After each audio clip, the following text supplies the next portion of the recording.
Hey nerds, Alex here from Nerds Being Geeks, and I just won my fighting badge.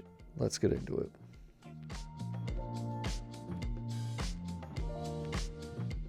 That's right, I just won my fighting badge at my locals in Temperance, Michigan. What is really cool about the trading post is that they 3D print these badges for you and hand paint them. So I just won my fighting badge. And because Giovanni's gym is ground and the closest is fighting to ground, I could pick between the Earth badge, which I believe is Giovanni's badge, and the Boulder badge. So I decided to go with the Boulder badge. This means if I want to collect all of the Kanto badges, I have to win with a different fighting deck. So I did an Earthquake style build. I do play this Donphan, which is one of my favorite Pokemon, and for one fighting energy it does 120 damage and does 20 damage to your bench. But I also play it with this Fampi Black Star promo holo because it has 70 HP. You would be surprised how little Fampis are out there with 70 HP, and I do it for the Buddy Buddy Poffin. So the other Earthquaker I decided to go with was Wishcash because he's handsome and it does 140. It is for 2 energy, but that 140 is pretty relevant. So when you get damage onto your bench, this Arcanine does Proud Fangs for free. If your bench Pokemon have any damage counters on them, this attack does 90 more damage. So that is 120 damage for free. I pair this with the Muscle Band, and I was doing an extra 20 damage. So 140 damage for free. The only damage that was on my bench at this point was from the rainbow being attached. I can't remember who it was attached to, but yeah. So 1 damage counter was doing 140 damage for free each time. And I know I was facing a whale deck and it was just demolishing them. They started out with a whole full bench and I just wiped it clean. Really great combo. Awesome Pokemon for the fighting deck, especially the Earthquake build. Steelix is one of my favorite Pokemon, and it can do some really big damage for 3 energy. Another Earthquaker, 180 damage, and it does 30 damage to my benched Pokemon. But what's good about this one is that it has a really high HP at 190, and it does that powerful Rage. This attack does 20 damage for each damage counter on this Pokemon. So you're probably using your Earthquakers that only take 1 energy or 2 energy, and you're going to be putting damage on this Onix and the Steelix throughout the match. And if you can't hit for 180, you can hit some solid damage with that first attack. And since we really can't play Steelix in our metal deck, I'll be damned if I don't have them in my Earthquake fighting deck. Up next is this really cool Trick or Trade promo of Ogie Dogie. This card has like single-handedly changed the fighting meta. Really cool Cosmic Hollow pattern, but it's really known for its ability, Adrenopower. If this Pokemon has any darkness energy attached to it, it gets 100 more HP, and this attacks to 100 more damage to your opponent's active Pokemon. Plenty of ways to get that darkness energy on there without actually having any darkness energy in the deck. I'd say the main one is this Unit Energy. While this card is attached to a Pokemon, it provides fighting, darkness, and fairy energy, but only provides 1 energy at a time.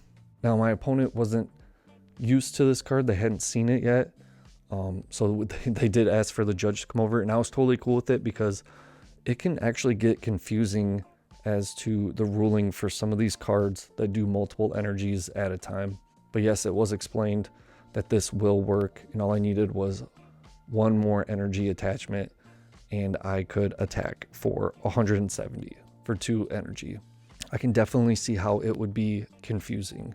And of course, one of my other favorite Pokemon is the Mankey line, and it is Primeape, but Annihilate is so cool, and the shiny makes him even cooler.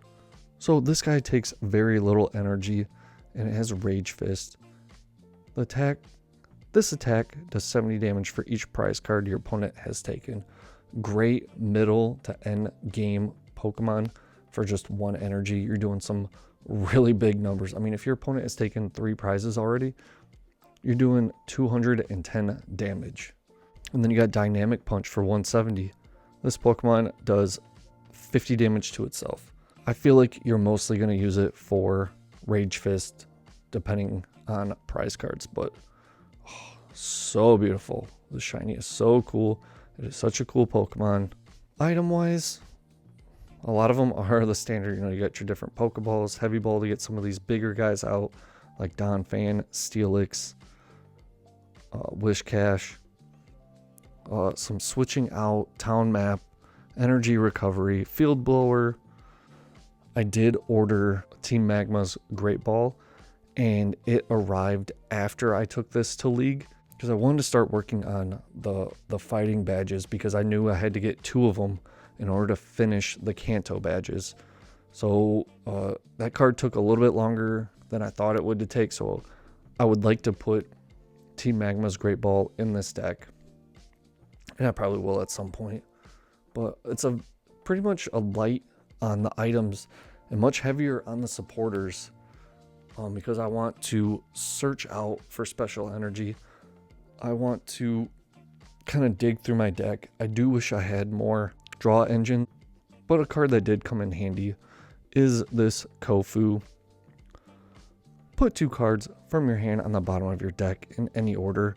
If you put 2 cards on the bottom of your deck, and in this way, draw 4 cards. So it's a nice little extra draw for fighting, because it doesn't have that massive draw engine like most types do.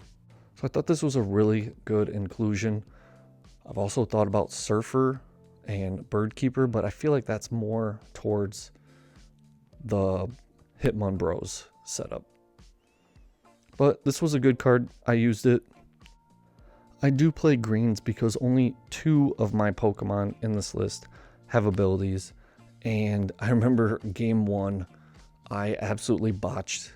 I accidentally put Okidogi on my bench before playing Green's Exploration. So this became a dead card very early on in like match 1. And I was very upset with myself. I was like, oh, I can't believe it. It's such a good card.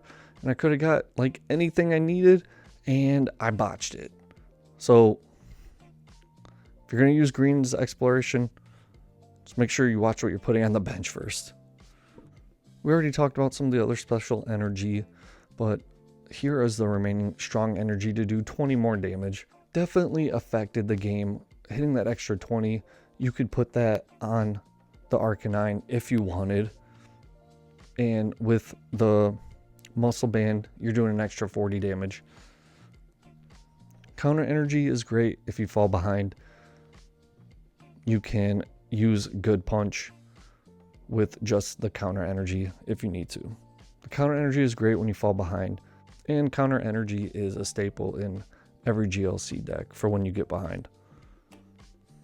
I do play Martial Arts Dojo because with this deck, there's a good chance you're going to be playing from behind, so you can do more damage if you have a fighting energy attached and you're behind on prizes. And then Brooklet Hill to just search out those basic fighting Pokemon. I do play 8 fighting energy, and it seemed to work out pretty well. Like I said, I do want to get that Team Magma's Great Ball in this deck to just search out that energy even more. Alright guys, that is my fighting deck for GLC. I won my Boulder badge with it. I have to come up with another fighting deck to win that Earth badge. I have something in mind. I'm building it, but I'm gonna save it for later. Maybe after I finally win with water and fire. Oh God. Fire. When your local meta is mostly whales, I'm not looking forward to playing fire. Anyways, I appreciate you guys watching. Let me know your thoughts. Really fun deck. I'll see you next time. Well, I did it again. I like to show off my sleeves in my deck box with every deck profile. So I have these copper sleeves from Dragon Shield. Look really cool with the brown on the fighting cards. And I also have this orange deck box to kind of match the brown and orange of the fighting type. So keep divider and sleeves. Thanks for watching.